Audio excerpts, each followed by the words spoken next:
Season 2, Episode 5 of the Rebels animated series introduced us to the Jedi Temple Guard. In this video, we are about to explore his lightsaber, including the special mechanism that makes it unique. Greetings, knowledge seekers, the Force is with you. I'm Prion Joni, and you're watching Lightsaber Culture. Today, we're checking out the Jedi Temple Guard lightsaber from CXSABERs called the Guard. I want to give a huge thanks to CXSABERs for sending this lightsaber to check out so we can deep dive on it together. Don't forget, you can use my discount code PRIONJONI to get additional savings off this or any lightsaber from CXSABERs. If you end up enjoying this video, don't forget to like, subscribe, and hit that bell icon. It'll help us on the algorithm so we can make more saber content for you here on the channel. Now, this specific lightsaber is available in both as a single saber or as a dual-bladed lightsaber staff. And for either version, it comes in 3 electronic tiers: Baselit RGB, NeoPixel V4, which is the SM Pixel 4.0 Pro, and Profi. I know the wording can be a little confusing, but Profi and NeoPixel V4 tiers are both NeoPixel types with blades that contain pixel-controlled LEDs. Baselit models shine the light from the hilt to an empty tube. Both the Profi and NeoPixel V4 versions feature the easy quick-release chassis, and they are interchangeable. The medium tier NeoPixel V4, again, is actually the SM Pixel V4 Pro board, which we have here.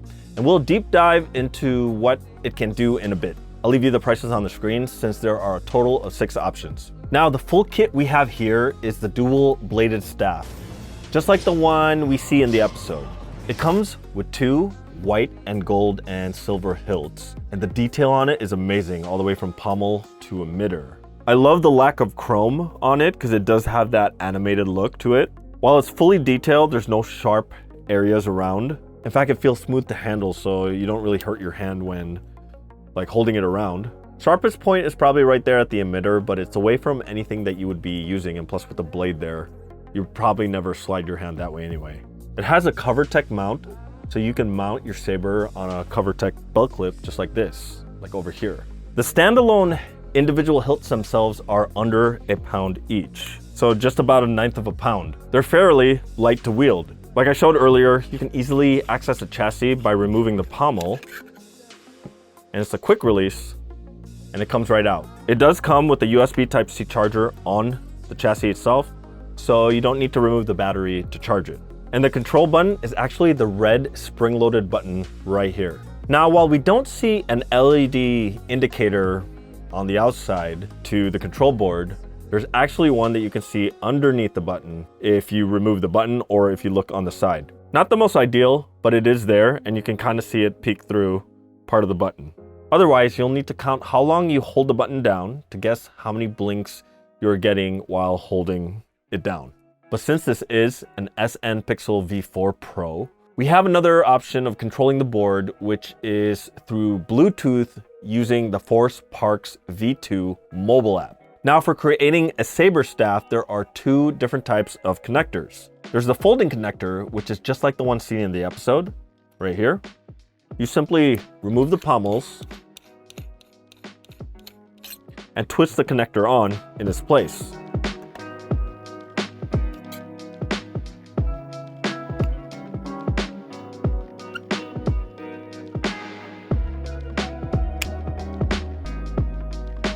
So yeah, now it's a saber staff, and you can just fold it inward to put it in the closed position. Now, there's no spring mechanism on them, so you essentially fold them in and out manually. You do have to be careful though, because if you don't open it right, like let's say you do it like this, where one is overlapping the other side, the edges can start scratching the paint. Here, I'll show you up close. And as you see, it already started to happen here when I recorded the saber earlier. Now, a little trick to fix that is I use this white paint Sharpie pen. Now, it doesn't completely take off the scratch, but it at least helps cover the exposed metal underneath. Here's the weight with this connector at 2.2 pounds. But yeah, the exposed mechanism looks just like the one you see in the show. And you can tighten or loosen the tension by using the provided Allen key on these 2 screws right here. Now there's another connector that results in a solid straight saber staff, and it's this one right here.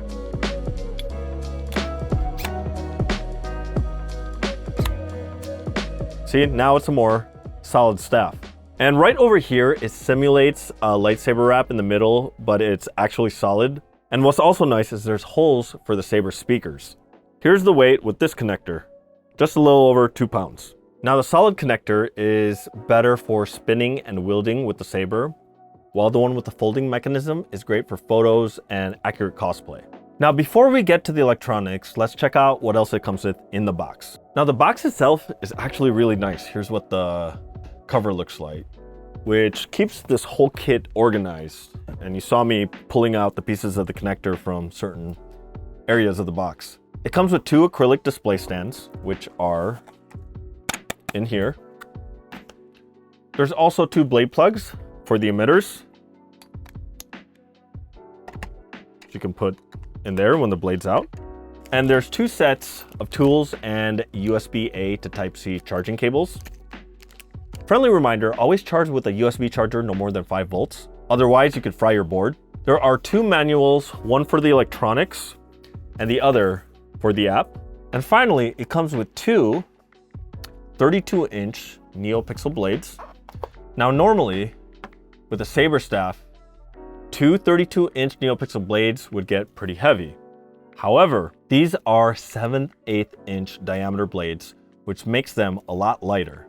They're skinny too, which matches the animation style of the Rebel series when it comes to lightsabers.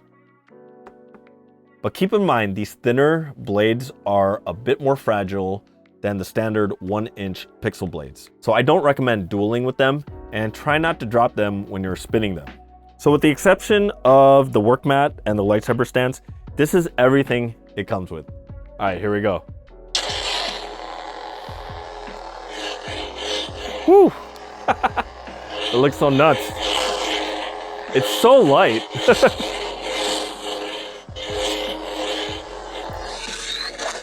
Now, it has all your favorite features you find on a standard NeoPixel board. It's just that you have to guess how many blinks, like I said earlier, it will be with a single button control. It has gesture controls, including ignition and retraction. With the blade on, you do have flash on clash, smooth swing, blaster deflect, blade lockup,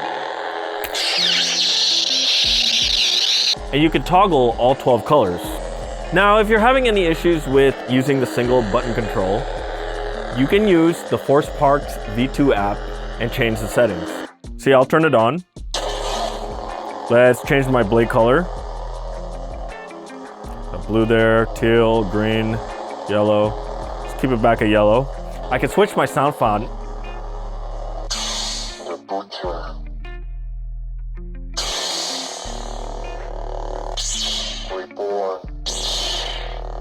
Let's go back to Temple Guard. Temple Guard.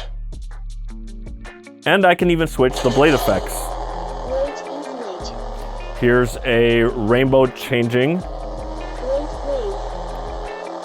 Here's that flicker that I had. Fire. Flash.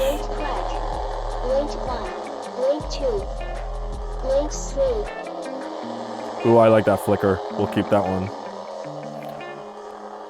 And we got different boot effects. Counter ignition. Cross ignition. Let's put it back to normal.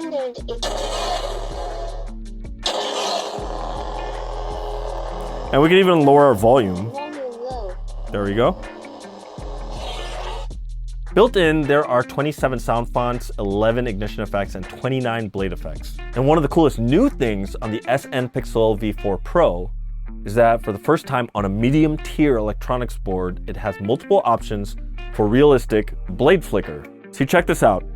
On Force Park, I'm gonna go to blade effect, and I can try these different flickers and gradients.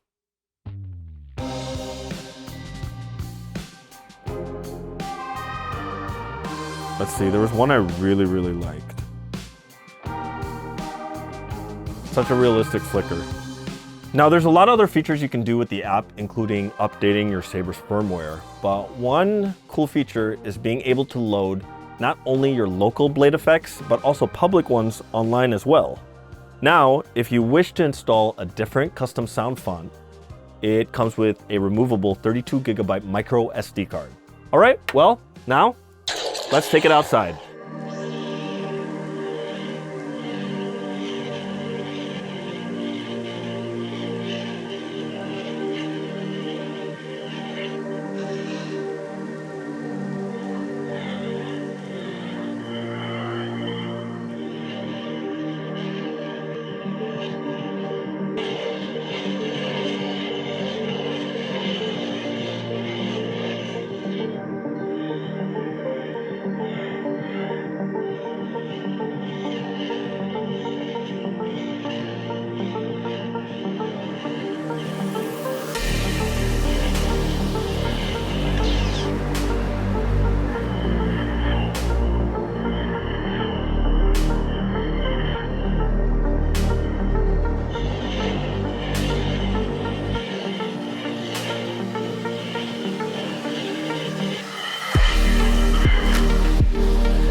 All right, that was really fun.